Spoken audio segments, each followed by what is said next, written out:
When I walked into my apartment, I froze. Boxes lined the walls, toys littered the floor, a stroller blocked the hallway. In the garage, my clothes had been stuffed into trash bags like I was a stranger in my own home. Then came my stepdad's voice cutting through the silence. She deserves this place more than you. His daughter. His favorite. His blood. My mom stood there, arms crossed, saying nothing. No defense, no shame, just turning away like my pain was an inconvenience. That was the moment something inside me broke. I thought back to when he first appeared in our lives. I was 12, a lonely kid who hoped my mom's new husband might care.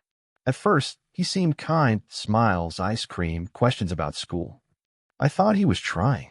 But over time, the truth showed. His daughter was the princess. I was an afterthought. Mom noticed, but chose not to.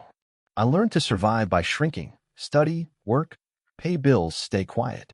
When I finally had my own apartment, I thought I was free. Until the day I came home to find it stolen. I didn't scream. I didn't beg. I just nodded as though I accepted it. That night, I sat in my car watching the windows glow, seeing their shadows laugh inside my space. My anger burned, but my mind stayed clear. If this was a game, I would play, but by my rules. First, silence. I let them think they had one. Second, research. I pulled every lease and legal document I had. The contract had one name, mine. Third, patience. I waited until they grew comfortable, certain they'd gotten away with it. Then I struck. I called the landlord, explained the situation, sent photos of their things in my apartment, backed it up with proof, every rent payment, every receipt. The landlord's silence was enough. Liability. Eviction. But that wasn't all I wanted. I wanted them exposed. So I made sure the story spread, neighbors, relatives, even church friends. Everyone learned how they'd shoved me out of my own place. Whispers moved faster than fire, and their reputations burned. 2 weeks later, the reckoning came. A notice on the door. An eviction warning. His daughter wept. Her husband shouted. My stepdad stormed at me, fury in his eyes. You think this makes you strong? You'll regret betraying family. I met his stare steady. This isn't family. This is theft. For the first time, my mom's voice cracked. Please don't do this. They have nowhere else to go. I almost laughed because only then did she see me. Not invisible. Not disposable. But the one holding all the power. I leaned in close so only she could hear. You chose him. You chose her. Now you lose me. Days later, they were gone, all in boxes, faces flushed with shame and bitterness.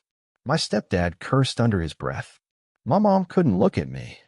And I stood in my doorway, arms crossed, silent, just as they had been when they betrayed me. The balance felt complete. My apartment is silent again. No toys, no intruders, no lingering trace of their entitlement. Sometimes my mom calls, but I let it ring. Sometimes my stepdad sends messages, part threat, part plea. I delete them without a glance. I'm done being a background extra in their story. I've written my own ending. And the best part, I never had to shout. I never had to raise a hand. I simply let their own greed tighten around them like a noose. I stood back and watched as the weight of their choices pulled them under. Revenge doesn't always come in flames. Sometimes it comes quietly, through patience, through silence, through one well-placed signature. They thought they could erase me from my own life. Instead, I erased them. Now, when I walk through my apartment, every corner is mine again. Each wall carries the memory of what I reclaimed. Each step is freedom echoing back at me. And when I lock the door at night, I smile, because I didn't just take back a home. I took back myself.